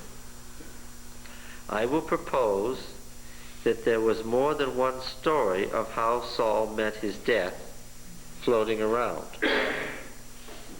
Okay? And what has the historian done?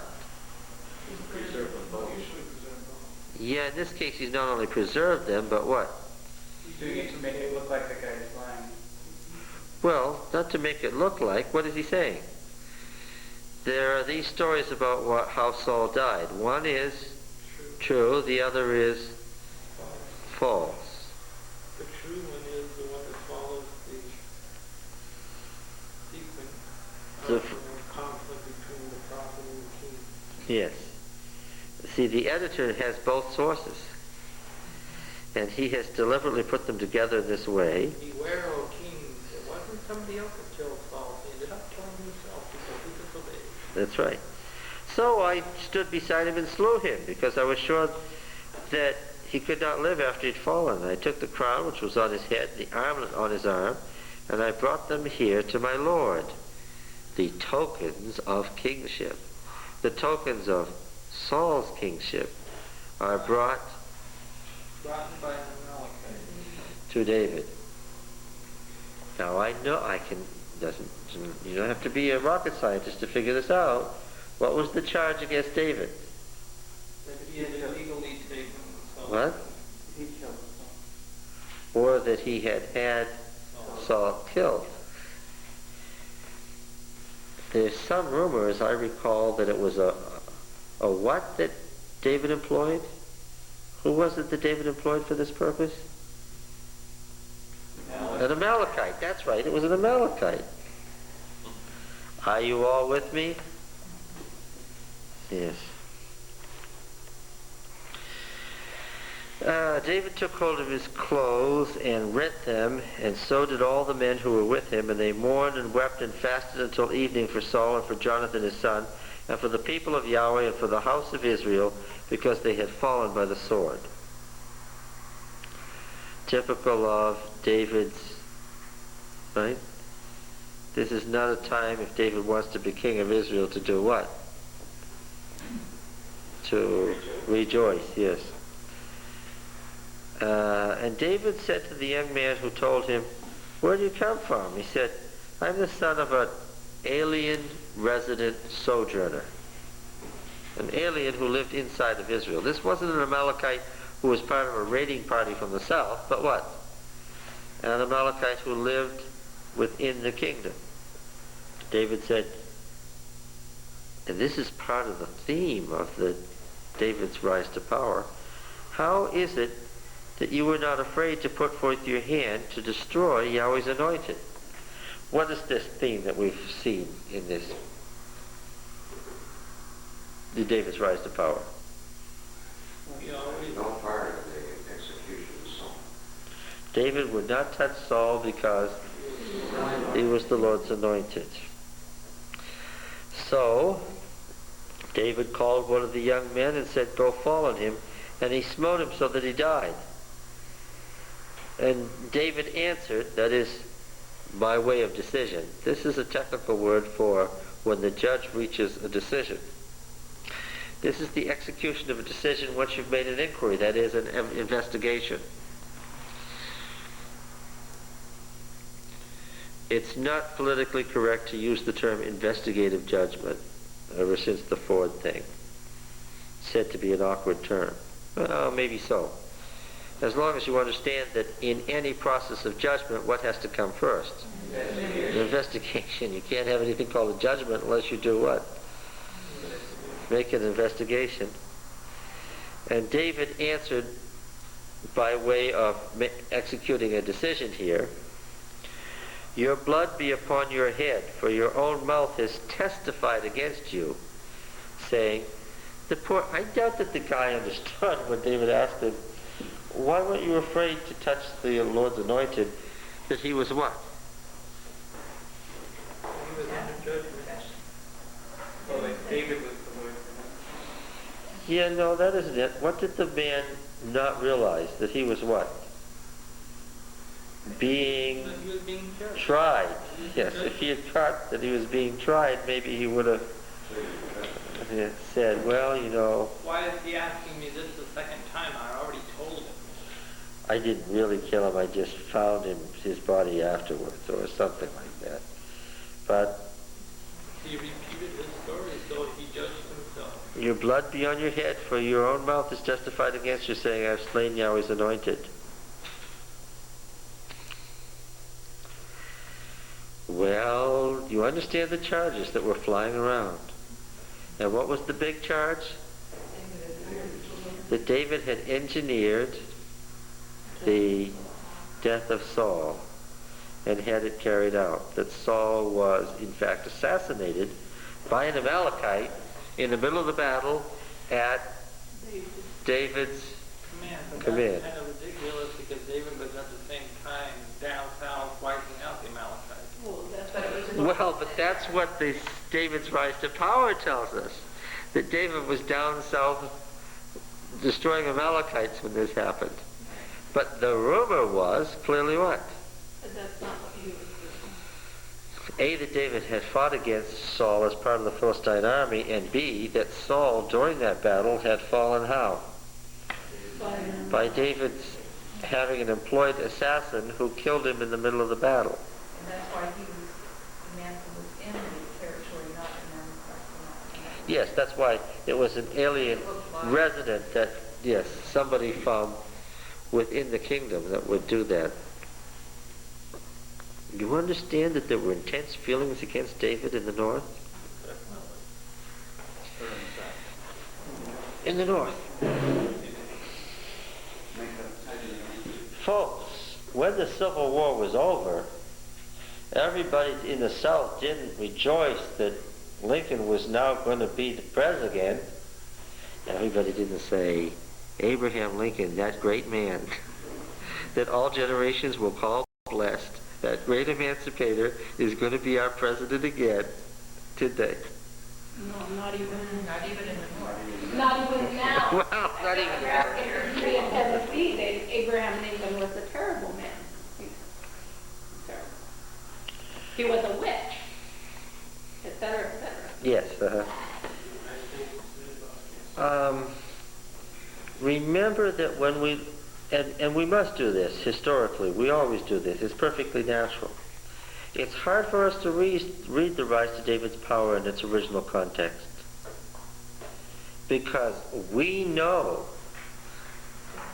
what couldn't have been known at the time that the rise to David's power was written and they were trying to defend David against these charges. David is who? David is the emperor. David is God's anointed. David is the founder of the dynasty that what? That lasts forever. David is the ancestor of Christ. It's on the throne of David that Christ reigns, right? So it's hard for us to get back emotionally and politically to the time when this was written and realize that David wasn't David yet, right? He was what? He was in many people's minds, a vicious, dangerous usurper, assassin who had destroyed systematically God's chosen king, and by gathering a great army and siding with God's enemies, had what? Destroyed the Israelite state. All for what? His own personal ambitions. That he would destroy anyone and anything, what? To get what he wanted for himself. Now, given that feeling, what do you think David's chances are? Slim to none. Oh yes, one false step and what will happen? Yeah. Right. What kinds of things does David have to worry about? He has to worry about the feelings of the people in the north. Feelings of the people in the south, which are just as strong the other direction. He has to worry about the house of Saul. He has to worry about what the Philistine Pentapolis is thinking about him. Right? He needs to know what that constant lever, that balancer of power, Transjordania, Gilead, is going to do. And he has to worry about what the Ammonites, the Moabites, the Edomites, the Egyptians, and the Arameans are going to do right now. Would this be enough things to worry about? And what? After the destruction of Ziklag, they were ready to stone him and go his own men, because they figured he'd let them into this blind alley that had lost their families. Even his own family was taken, so they figured he maybe didn't have God's power behind him anymore. That's right. Maybe they were after following the wrong person. Yeah. Yes. This setback was certainly a sign that maybe God's blessing wasn't with him after all. And there's no doubt in my mind that David had in his mind already clearly where he wanted to get to. The question was what? How do we get there from here? What steps need to be taken to make all this possible? What did David want? He wanted a united Hebrew monarchy, and he had already seen under Saul that the Hebrews, when united, what? We're very strong. Couldn't be overcome by any of the kingdoms around them. And he therefore conceived that if the Hebrews, when united, were stronger than any of the surrounding kingdoms, what? That united they could do what? Huh? Conquer them in what? Saul just wanted spoil. David wanted to conquer them and what? And rule over them. Yes. He was a bit more ambitious. Yes, you would. No, that's not necessarily ambition. That's different perspective. It's, frankly, it's more sensible. Oh. Just keep taking their stuff and taking it home. Pretty soon, one of these days, they'll get angry enough to throw you out on your ears. Well, yeah, that doesn't mean Saul wasn't ambitious. He was just Oh, thinking. I think David no, thought he was Saul doing was what God ambitious wanted him for to do. his God welfare is as long as pleasing. Right. Yeah. And that normally makes a person a fool when you think of only yourself. Did David perhaps conceive that a Hebrew kingdom could make Yahweh's name known? He certainly, we're going to find out, was going to follow a very different attitude toward the non-Israelite elements of his kingdom than Saul, who pretty much ignored them and exploited them. David would have a very different attitude indeed. Tell me right now, David's in South Judah and he has just had this Amalekite killed. What's he got to do right away? Have a reasonable period of reading. Well, yes, he has to show respect for Saul and fallen Israel, but what would you... He had to take over the kingship of Judah right away. That's the first step. What has he got to do?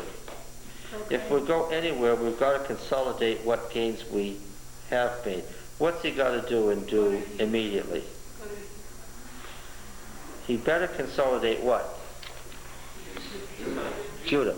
With Israel in disarray, there's no real reason, if the Philistines don't mind, right, not to go ahead and go to Hebron and openly what? Become king of Judah. All the while trying to make it clear to the elders of Israel that what? His kingship over Israel didn't mean that he was anti-Israel. His kingship over Judah did not. Yes. And as yet, we don't know what remnants of the house of Saul will do we? If anything. Maybe they won't do anything. Samuel had said, I'm going to take the hereditary monarchy away from you. Maybe he would get no opposition from Saul's house. Let's make some calls, emissary calls to Gilead to see what the elders of Transjordan are going to do, folks. Okay, let's make some emissary calls to the elders of Israel and say, I know you're overrun by the Philistines, and I know that I'm a Philistine vassal, but I do want you to know that I'm here, have no ill intent toward you, hope that Judah and Israel will be friends in the future. Right? I missed something here. I even I thought all the house of Saul died the day Saul did. Well, I know that all his sons didn't, but the sons did. Doesn't matter. Sons, grandsons, cousins, nieces, Most importantly, nephews, wives. huh? Most importantly, his wives. Wives. Saudi Arabia, when the king sits in the palace in Riyadh in the public days, there are 200 male princes who come in all dressed in white and sit around in the circle on the floor, and they talk. They're all related. They talk. Some of them are, here may be a father, son, and grandson, all from the same family. They're cousins of the king. Now, if the king were to be assassinated, and the king of Saudi Arabia has been assassinated, what does that leave behind? Yeah. While the king, alas, may have fallen victim to an assassin, what? The family, the house of Ibn Saud is still there. And what will they presume to do? To go right on and somebody else will become king, but the house is still there. David had to deal with the fact that the house of Saul had lots of people in it who were still alive. Yeah, okay. You see that? And you see that this is a real turning point, isn't it? This is a real crisis point in the history of God's people. What will happen next from here? If anything, Saul, alas, has left God's people what? Worse off than what? When before they had a king. Yeah, well, there's a... Yeah. Okay. Okay.